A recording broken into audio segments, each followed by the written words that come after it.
As y'all know, I come with the drama.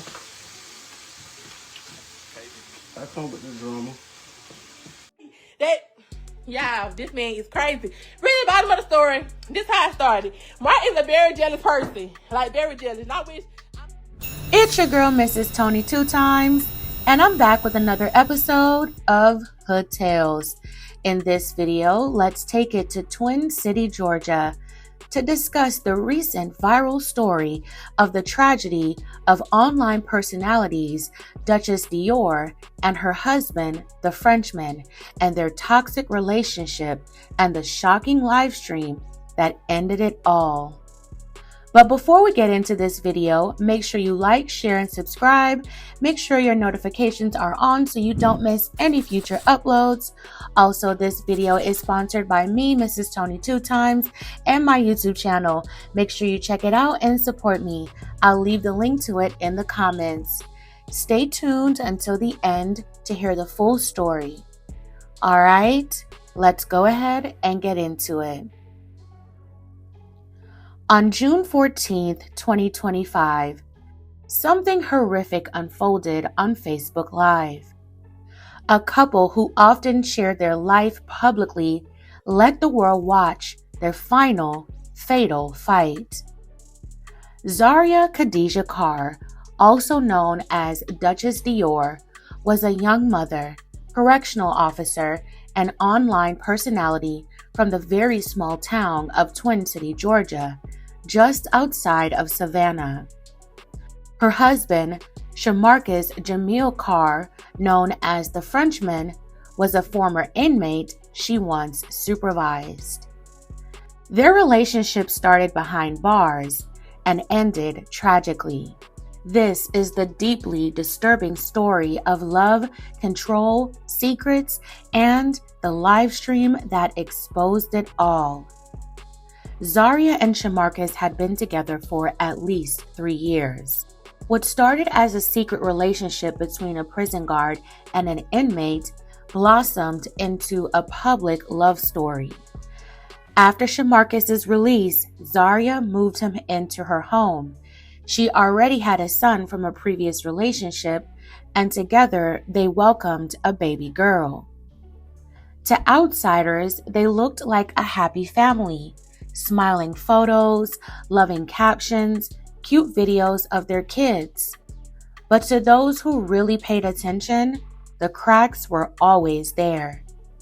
Friends described their relationship as volatile and toxic, a bond that was built on trauma, secrets, and deep-rooted insecurities.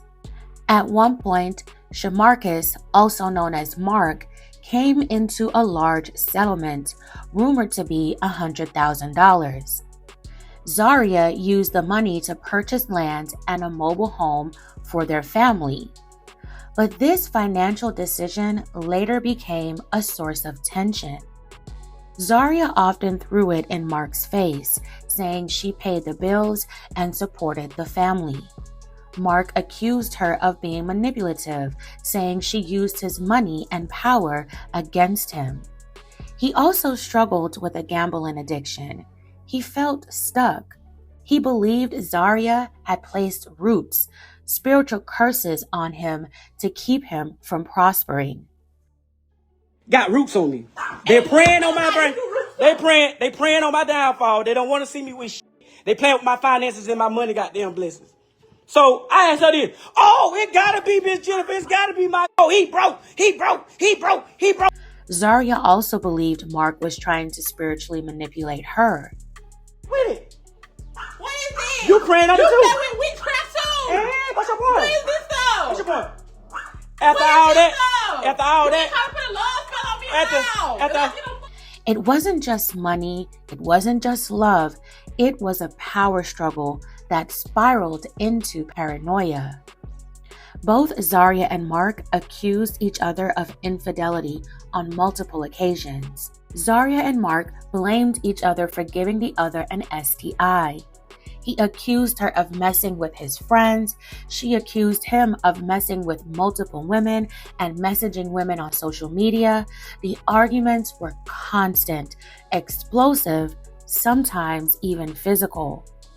At one point, Zaria reportedly ran from the house naked, straight to the police department, trying to escape Mark after he allegedly caught her cheating.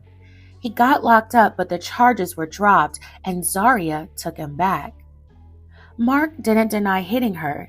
In fact, he admitted it in the live stream, but he also claimed Zaria hit him. It was never clear who was telling the truth because the truth had become a performance. These fights, these arguments became content, live streams, status updates, cryptic posts, and each one took them further down the rabbit hole. On June 14th, when Mark went live on Facebook, he was cooking lasagna and promised a story time. But this wasn't just a dinner conversation. It was a digital breakdown in real time. Zaria had arrived back home midstream. Tensions flared immediately. Mark accused her of being outside talking to another man. He claimed he had turned her phone off remotely. She asked him to turn it back on, but he refused. Then the accusations began: cheating, stealing, love spells, curses, STIs. But Zaria didn't back down. The video continued for over an hour with more exposure, more threats. Mark allegedly flashed a knife and warned her repeatedly that she wouldn't leave the house if she kept talking. She went through his phone. She mentioned his alleged involvement in setting up another man. A name came up.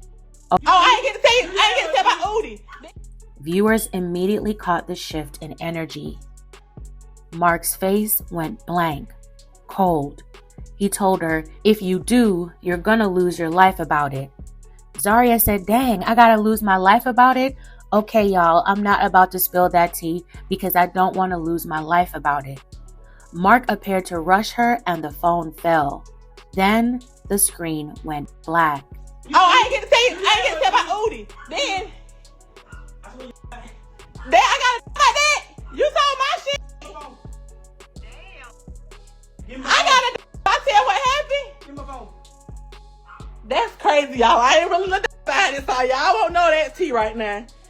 Mark done got quiet. Where he at? He right here. He getting mad. He don't like the truth coming out. Around 9:30 p.m., officers from Twin City Police Department and Emmanuel County Sheriff's Office responded to a disturbance call on 5th Avenue. Zaria was found unresponsive. She was pronounced gone at the scene. Her car, a 2021 Dodge Challenger, was gone. So was Mark. An alert was issued.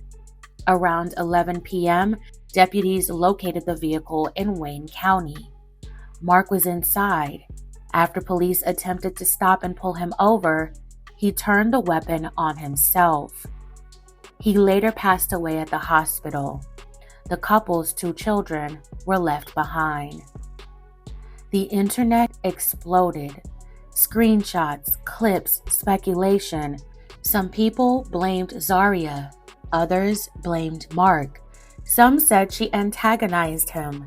Others said she was trying to finally break free. Viewers pointed to Mark's chillin' line, "You're gonna make me off you." They also recalled Zaria's final Facebook post, "I don't know what to do. I need help before I lose my life or freedom. My kids need me." Others noted that she may have been about to expose Mark's alleged involvement in a prior hit involving the person named Odie, and that he panicked, realizing he was no longer safe on the streets. Near the end of the live, Zaria got a hold of Mark's phone and began to speak on certain street activities that Mark may have been involved in. Mark's demeanor completely changed as she went on talking about a man named Odie and telling that story. Viewers of the live thought she was about to expose him for being DL, since he was exposing her, but other viewers said it had something to do with the guy she mentioned at the very end, Odie, who was his best friend that he allegedly set up and took his life, got off on it and went to the funeral and lied to the family as if he didn't do it. Either way, 2 lives were lost, and 2 children now have neither parent. This was not entertainment. This wasn't crazy relationship drama. This was a textbook case of a toxic relationship and DV playing out publicly on social media while hundreds watched in real time. These live streams were possibly cries for help, but no one could stop what was already in motion. Relationships like this don't start off with mayhem. They start with charm, with intensity, with love bombing. But slowly, they become a trap, one built on control, emotional dependency, and manipulation. Zaria was obviously crying out. She was trying to get out, but at the same time, like many women in toxic relationships, she was conflicted and still emotionally tied to the relationship. In one part of the live, Mark said he was going to get a divorce. Zaria said out loud, "You ain't leaving me." But she also said in her post she wanted to be free. So why not go through with a divorce? Mark's mother shared her thoughts in a post about her son and daughter-in-law. At the end, she said this: "It was something going on with them that they both didn't reach out. It almost was as though they loved the toxicity, although both sides of the family knew it wasn't going well. No, he wasn't perfect, and no, she wasn't either." This tragedy should force us to all take red flags seriously. This wasn't just a hot mess of a toxic relationship story time. Their live streams were warning signs of something much deeper and more dangerous. Rest in peace, Zaria Khadijah Carr. My condolences to both families affected by this. Both Zaria and Mark were clearly not good for each other. Neither one wanted to leave the other, it seemed. They just wanted to hurt each other physically, emotionally, mentally, and spiritually. They held each other's deepest, darkest secrets. Could that have been a reason why they were not really willing to part ways before this tragedy? Or was it something else? I will never be able to fully understand this type of dysfunction. How do people like this type of toxicity? The kind that you know will end fatally if someone doesn't choose to walk away. May this story be a wake-up call for anyone out there trapped in a cycle of toxicity, silence, or fear. Fam, tell me your thoughts on this story in the comments below. Alright fam, that's it for this episode of Hood Tales. Thank you so much for watching. If this story moved you, consider liking and sharing. Subscribe for more stories like this and for the stories behind the headlines. Because behind them all is a family forever changed. This is your girl, Mrs. Tony 2 Times. Until next time.